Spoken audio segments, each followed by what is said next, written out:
झारखंड सरकार के वित्त मंत्री राधाकृष्ण किशोर ने जीएसटी काउंसिल द्वारा लिए गए फैसले का स्वागत किया है। साथ ही झारखंड सरकार को होने वाले नुकसान को लेकर केंद्र सरकार से विशेष राहत पैकेज देने की मांग दोहराई है। उन्होंने कहा कि जीएसटी परिषद में लिए गए फैसले से झारखंड को करीब 200 करोड़ का नुकसान होने का अनुमान है। इसकी भरपाई के लिए केंद्र सरकार को विशेष पहल करनी होगी। उन्होंने कहा कि 2017 में जब जीएसटी लागू की गई थी, उस वक्त भी तकनीकी खामियां थी। झारखंड सरकार द्वारा बार बार अनुरोध करने के बाद भी उस पर विचार नहीं किया गया। अब जाकर केंद्र सरकार ने जीएसटी में राहत देने का निर्णय लिया है, मगर इससे होने वाले नुकसान पर फोकस नहीं किया गया है। यहाँ की भौगोलिक और आर्थिक दशा को ध्यान में रखते हुए केंद्र सरकार को नीतिगत निर्णय लेने की जरूरत है।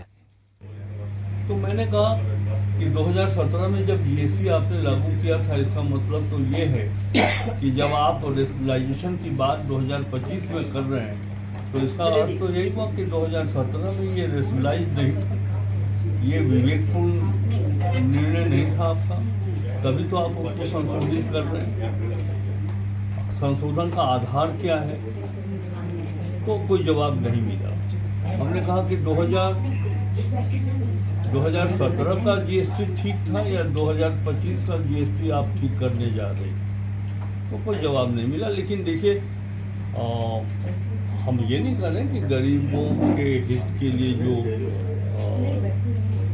जीएसटी के दरों में संशोधन किया गया है वो होना चाहिए, लेकिन ये भी देखा जाना चाहिए कि झारखंड को राजस्व का क्या नुकसान है।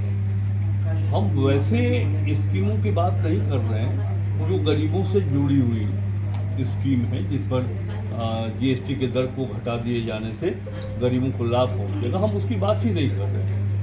हम 2000 करोड़ रुपया झारखंड को नुकसान हुआ ऑटोमोबाइल सेक्टर में और सीमेंट सेक्टर।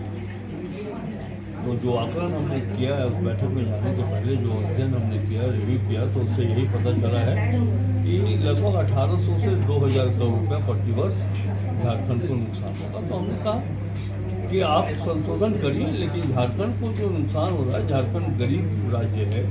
हमारे यहाँ मैंने उनको ये भी बताया कि प्रति वर्ष कितना कोयले का खपत दूसरे राज्यों में होता है, प्रति वर्ष कितना स्टील का खपत दूसरे राज्यों को होता है। तो जीएसटी के अंतर्गत जिस राज्यों में कंज्यूम होता है उसको फायदा होगा। हम मैन्युफैक्चरिंग स्टेट है, हमको कोई फायदा नहीं हो रहा है। और आपको बताएं कि लगभग 78 to 80% कोयला और स्टील दूसरे राज्यों में जाता है। मैन्युफैक्चरिंग हमारे यहाँ होता है और जाता है दूसरे राज्यों में। तो लॉजिकली हम तार्किक दृष्टिकोण से कहा कि देखिए, झारखंड को जो नुकसान हो रहा है, या झारखंड ऐसे कई ऐसे प्रदेश है, जैसे हिमाचल प्रदेश है, छत्तीसगढ़ है, तो इन राज्यों को जो नुकसान होगा वो आप कंपनसेशन दीजिए। हमारे यहाँ 2000 करोड़ का नुकसान है, 2000